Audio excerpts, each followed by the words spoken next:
আধুনিক বাংলা সাহিত্যের একজন উল্লেখযোগ্য কবি হলেন সুভাষ মুখোপাধ্যায়। কবির জন্ম 1919 খ্রিস্টাব্দের 12ই ফেব্রুয়ারি নদিয়ার কৃষ্ণনগরে এবং মৃত্যু 2003 খ্রিস্টাব্দে।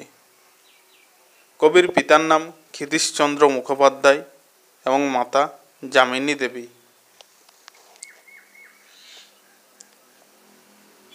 কবির উল্লেখযোগ্য কাব্যগ্রন্থগুলি হল: কবির প্রথম কাব্যগ্রন্থ পদাতিক 1940 খ্রিস্টাব্দ,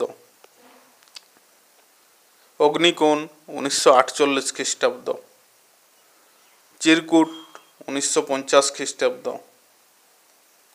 সুভাষ মুখোপাধ্যায়ের কবিতা 1957 খ্রিস্টাব্দ, যত দূরে যায় 1962 খ্রিস্টাব্দ, কাল মধুমাস 1966 খ্রিস্টাব্দ, শ্রেষ্ঠ কবিতা 1970 খ্রিস্টাব্দ, এই ভাই 1971 খ্রিস্টাব্দ, ছেলে গেছে বনে 1972 খ্রিস্টাব্দ, সুভাষের কাব্য সংগ্রহ প্রথম সংকলন 1379 বঙ্গাব্দ, দ্বিতীয় সংকলন 1381 বঙ্গাব্দ, একটু পা চালিয়ে ভাই 1979 খ্রিস্টাব্দ, জল সইতে 1981 খ্রিস্টাব্দ,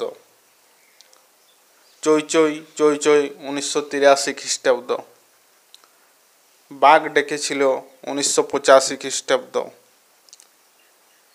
যারে কাগজের নৌকো 1989 খ্রিস্টাব্দ, ধর্মের কল 1991 খ্রিস্টাব্দ।